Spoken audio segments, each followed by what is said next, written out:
গেলেকীৰ নৱালীত সংঘটিত হোৱা শোকাবহ পথ দুৰ্ঘটনাৰ নতুন মূৰ। ঘটনাৰ সন্দৰ্ভত এখন বলেৰো বাহন জব্দ কৰিছে গেলেকীৰ আৰক্ষীয়ে। পথ দুৰ্ঘটনাটোত থিতাতে নিহত হৈছিল মেকিপুৰ চাহ বাগিচাৰ গজানন্দ ৰাজুৱাৰ নামৰ এজন যুৱকৰ। গেলেকীৰ নৱালীৰ মছজিদৰ সন্মুখত সংঘটিত হৈছিল এই শোকাবহ দুৰ্ঘটনা। ঘটনাৰ সন্দৰ্ভত AS03BC 9899 নম্বৰৰ এখন মহেন্দ্ৰ পিকআপ বাহন জব্দ কৰিছে গেলেকী আৰক্ষীয়ে।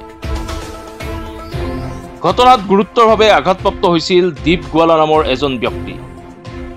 বৰ্তমান দীপ গোৱালা চিকিৎসাধীন অৱস্থাত চিকিৎসালয়ত আছে।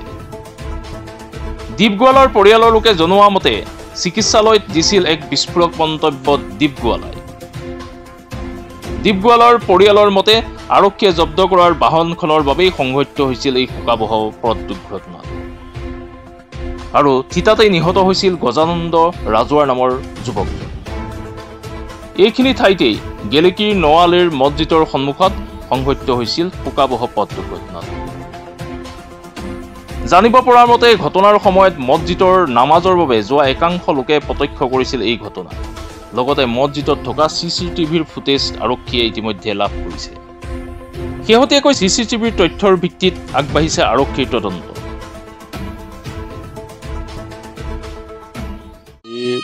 ইয়াৰ পৰা তাৰ জয়সাগৰলৈ লৈ যোৱা হ'ল সিদিনা, লগে লগে ৰাতি আকৌ তাৰ পৰা ট্ৰান্সফাৰ হ'ল ডিব্ৰুগড় তাক ঠিক ঠাক কৰি পিনে এতিয়া সোণালীলৈ অনা হৈছে। এতিয়া অলপ সুস্থ হৈছে, খোজকাঢ়িব পৰা নাই, অলপ উশাহ নিশাহ মাৰিবলৈ অলপ কষ্ট পাইছে, কিন্তু বৰ্তমান অলপ ঠিকে আছে। আৰু ঘটনাটো কেনেধৰণে সংঘটিত হৈছিল কিবা কৈছে নেকি দীপে? দীপে কৈছে আমি বোলে গেলেকীলৈ ফুৰিব আহিছিলোঁ, গেলেকীৰ পৰা ঘূৰি যাওঁতে বলেৰো এটা আগে পিছেকৈ গৈ আছিলে, বলেৰোটো ছিগনেল নিদিয়াৰ ফলত বলেৰোটোৰ লগত গৈ মানে টক্কৰ লাগিল আৰু সেনেকুৱা কৈছে। কিন্তু ছিগনেল নিদিয়াৰ ফলত আজি এইটো ঘটনা হৈছে। বলেৰোটোৰ ভুল আছে। আজি এতিয়া যিটো গজানন ৰাজুৱাৰ তাতো ডেথ হ'ল লগে লগে, আৰু ই অলপ এতিয়া ধৰি লওক মেডিকেলত আছে।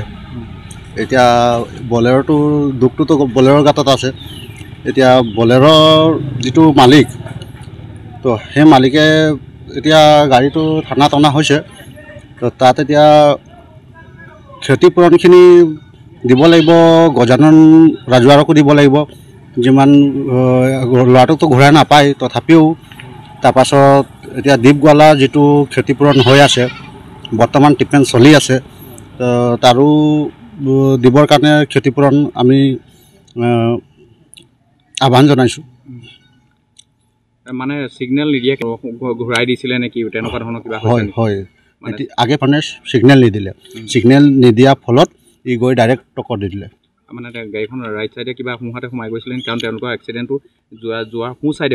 সেইটো সময়ত সিহঁতি অলপ পিকআপত আছিলে, আৰু সিহঁতি কোনফালে বাইকটো ল'ম কোনফালে নলওঁ, সেইটো বেলেঞ্চটো হেৰাই গ'ল। হেৰাই যোৱাৰ ফলত সিহঁতি হয়তো ৰং চাইডত যাব পাৰে, সেইটো মই নকওঁ যে ৰাইট চাইডে গৈছিলে, ৰং চাইডত যাব পাৰে, কিন্তু বেলেঞ্চ মানুহৰ হেৰাই যায় ন সেইটো সময়ত, কি কৰোঁ কি নকৰোঁ। মানে সম্পূৰ্ণ বলেৰোখনে একা বেকা কৰিলে নহয়? হয়, বলেৰোখনে একা বেকা কৰাৰ কাৰণে সিহঁতৰ বেলেঞ্চ হেৰাই গ'ল। আৰু বেলেঞ্চ হেৰাই গ'লে মানুহ কি কৰিব, কোনো উপায় নাই থাকে তেতিয়া। গেলেকীৰ পৰা ৱাজিদ আলীৰ সহযোগত news desk report, my news any.